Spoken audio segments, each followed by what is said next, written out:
the rules of interpretation that I use is if something doesn't apply 100% across the board, then it's not a thing. Okay, so in other words, what's the idea with cremation? Well, it's taking a body and burning it into dust. Okay, so the question then would be, if that's a problem, that means it's a problem for everybody that burned in a fire and became dust. And so we know that people are not going to be held in a negative view because that happened, so therefore it's okay to do. Does that make sense for everybody? This is not the body you're gonna want later. Can we all agree? Yes. Any of you already had enough of this one? Okay, so let's not worry about if it gets burned into dust or blown up or whatever happens to a body, okay? Lots of things can happen. And by the way, even if you put the body in the ground and leave it there long enough, it turns into worm food and disintegrates anyway. You know, if you go into the Orthodox Jewish communities, you will see them today at public parks, dressed in their suits and everything else, watching their kids play on the swings and run around. I'm talking about the little ones, okay? Because it's an idea of them having fun and looking forward to Shabbat. Now, I'm not saying you should go take them to the park and do all that. I'm just saying is within the best context of making it a day where they understand this day is different and it's focused on Yah, okay? For example, my children knew sun was going down Friday night, that the music needed to change, what movies they were watching needed, well, they knew they had things that they had that was just for Shabbat. And so they would know the switch that had to be thrown. Of course, especially when they were older, so they would do all these things. But you got to start training them younger. So you bring some things into the mix that they really love doing, but only get to do on Saturday. That way they look forward to Saturday. The bread wine thing first comes up in Abram's day with Melchizedek, okay, where they bring out the bread and the wine. It's a fellowship ritual. Okay, it's a fellowship ritual. The Jewish community's been doing it ever since. Well, there wasn't even any Jews, but Abram was there. It was before. But I'm just saying, still today, when Jews get together, they will do a bread and wine. They call it Kiddush and m.t.o.i, and they will have fellowship. It's not communion. Now, so it's not transforming into anything or other kind of weird, bizarre, magic, okay, or cultic thing. Well, you take that, you know what, I'm glad I never did that that would scare the whatever out of me if I was a kid. I can't imagine you're 5, 6, however old they start you, and you walk up and you open your mouth and they're gonna tell you this is gonna transform into the Messiah. I was like, what? And I'm drinking blood?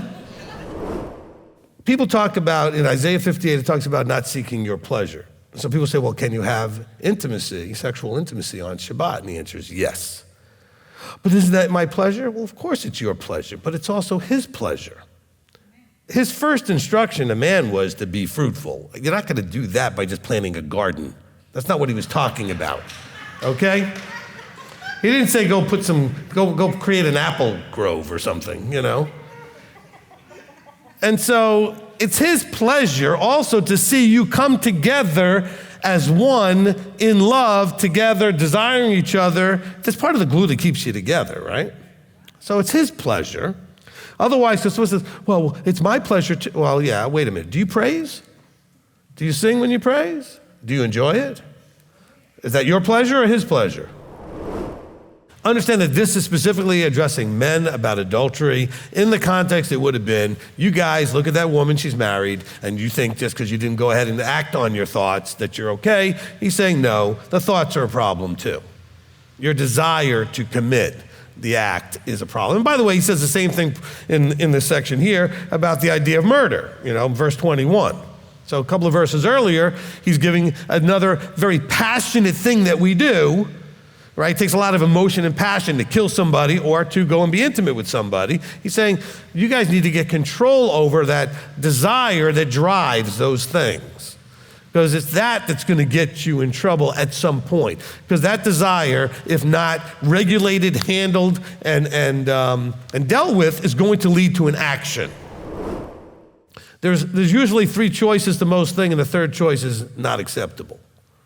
The first choice is you own it and fix it, okay? The second choice is you leave it alone and you're fine with it. The third choice is you leave it alone and you whine and complain about it.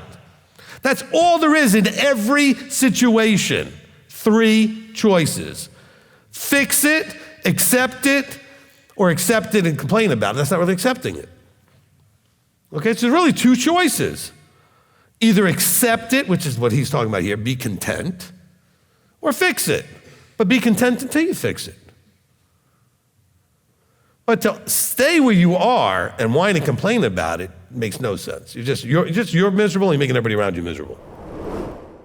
My simple answer, by the way, to all Christians who want to argue Paul with me, I simply look him in the eye and say, if he's saying what you're claiming, then he's a problem and needs to be thrown out because that's a heretic. So you have to now make a choice. Either throw Paul out or realize he's not saying what you think he's saying. You don't have a third choice. This is one of those things I gave you again with point, two choices, there's no third choice. There's no third choice. Paul's not a heretic and he changed everything. Okay, that choice is not scripturally allowable. So all of you who are in Paulianity, which is what mainstream Christianity is, a twist of Paul, and that's what you guys are doing, Paulianity.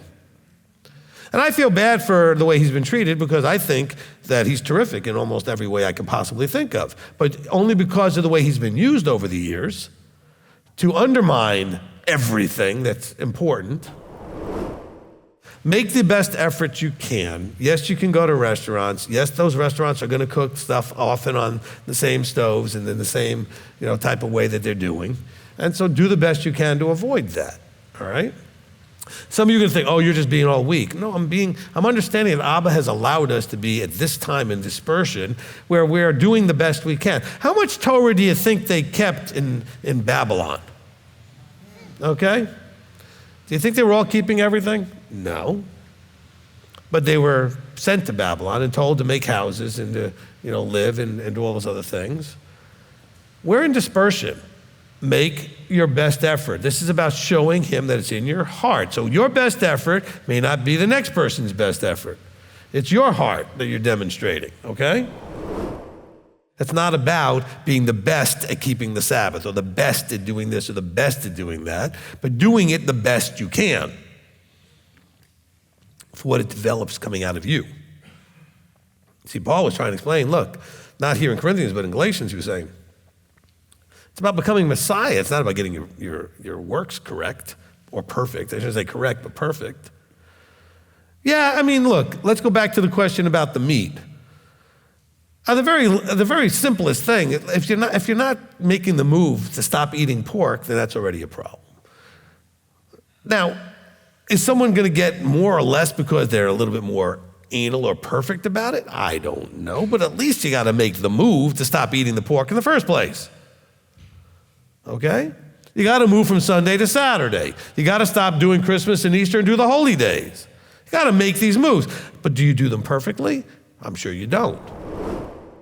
The tradition actually, because again, this is Christians who wrote all this stuff, who developed the movie, so they don't know everything that they should properly from Judaism and from the history of things.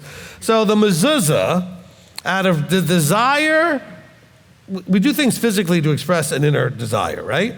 So it's a physical expression of wanting the word on our lips. So you are to touch the mezuzah and then your mouth, not the other way around. The other way around would be idolatry, okay? So we don't do this like kissing the mezuzah. We do is we touch the mezuzah and then our lips, okay? Now, that doesn't mean you have to do that. I'm just saying that would be the correct tradition that they're butchering.